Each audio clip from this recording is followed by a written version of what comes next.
Am I making anybody nervous yet? Yeah, really nervous. Because that is my intent.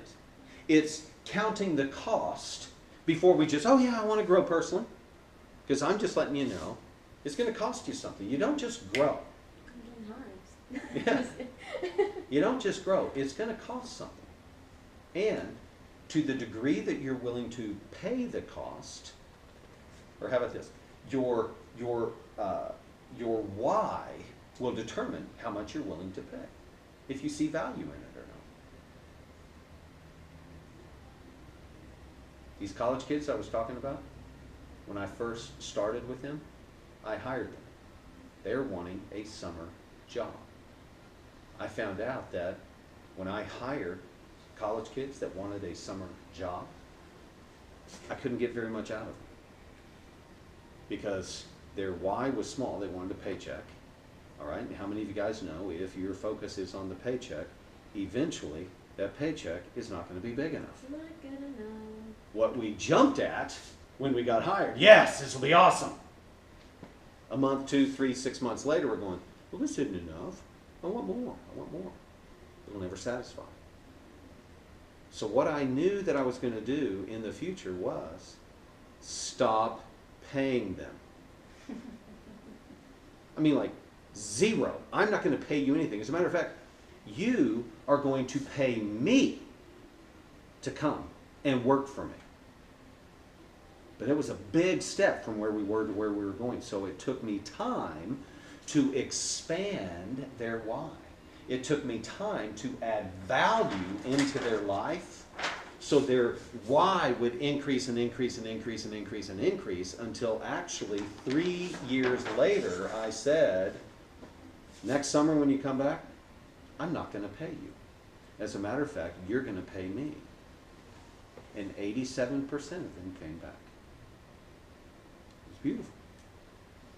That was 8 years ago. The company is still going, and they are still not paying their staff. Because there is enough of a why. We use the why when we recruit, we use the why when we train, so that we know that we're getting the right people. When people say, I'm looking for a summer job, I don't even bring up what I can invite them to. Okay? Because it's not a summer job. Does that make sense? Yeah. Okay? Questions so far? Any light bulbs going on here? Mm-hmm.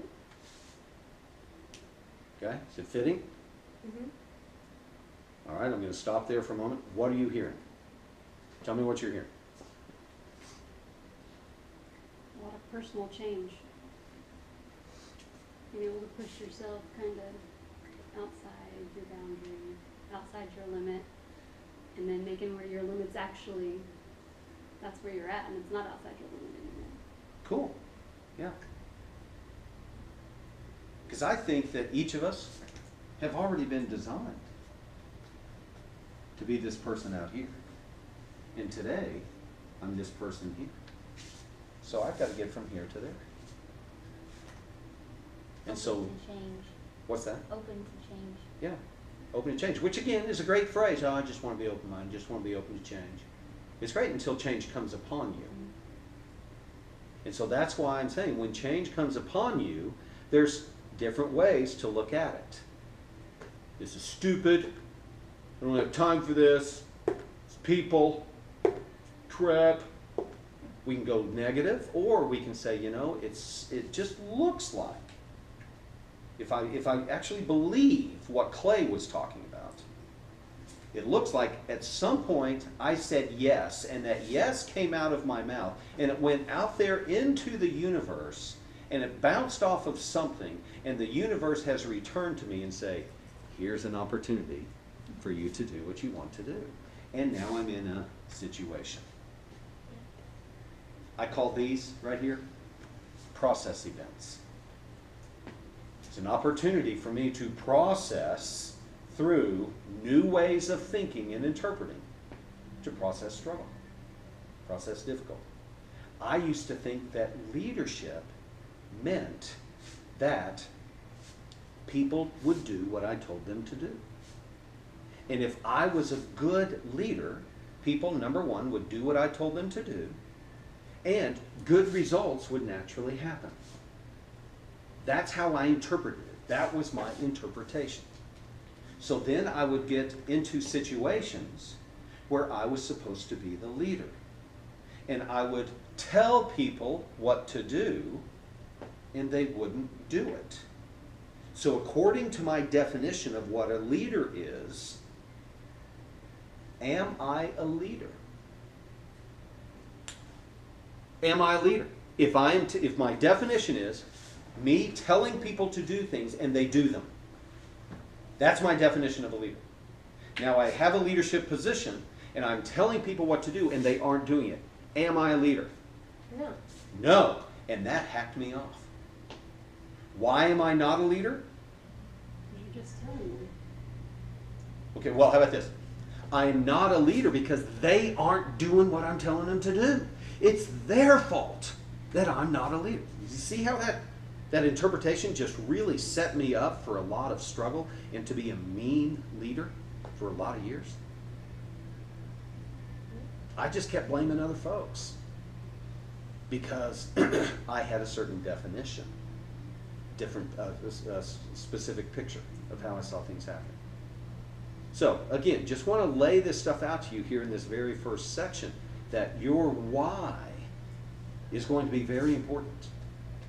And if you find that as we start stepping out into this, that your why begins to be challenged, I want to encourage you not to freak out, not to get angry and not to get mad, but possibly what is happening is the universe, God, the great unseen hand, whatever you want to call it, is inviting you to expand your why.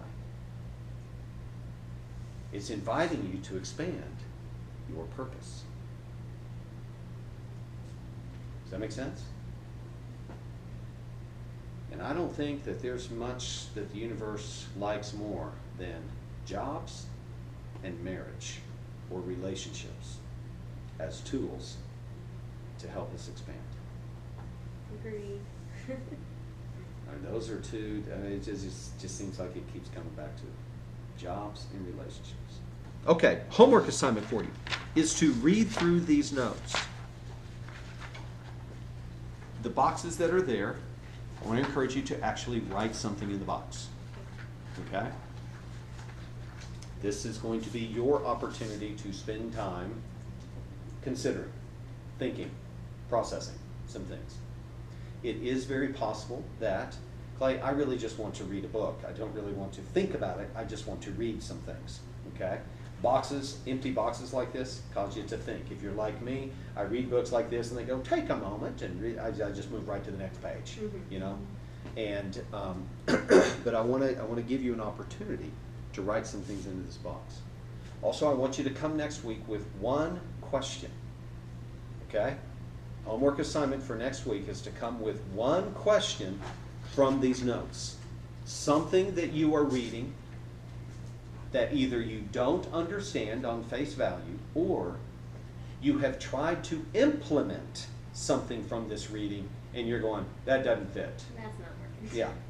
Even if it's implementing this a thought into your existing thinking. Clay, I have no docking station for this. It doesn't fit. So there's your homework to come back next week with one question. Also, as you go through the week, attempt to recognize your why being challenged. Just attempt. Because I'm going to ask you when we come back next week, anybody get your why challenged?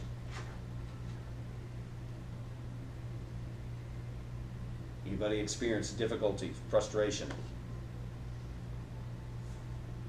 And you came back to that, oh, that's what Clay was talking about. Just like last week when we did your core values.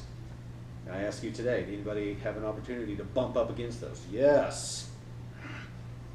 Stupid principles. If those weren't there, I could just feel the way I wanted to feel, and I could throw things at you, and everything would be fine. And it would be great. Yeah. Does that make sense? Okay. Final thing, number 3, homework assignment for you. Attempt. How many? Just 3. Attempt to journal. Okay. And this doesn't mean you have to go buy a $25 leather-bound journal or anything. Just journal on these white pages here. Okay? Write some things down here. It can just be a paragraph, but attempt to journal. Okay? Because I want to talk with you next week about how did that work? What were your thoughts? Chances are pretty good when you think of journaling, you're coming up with some type of a picture that you are interpreting as a negative picture. And as a result, you don't journal. So if we can change your interpretation of journaling, I promise you, you would be a rabid journaler. It'd really change your life. But for me to just stand up here and go, man, it's awesome when you journal, you should journal. I am, I'm gonna do it. No, you're not. No, you're not. Because there's a belief system in there someplace that you have to address. Fair enough? Yeah.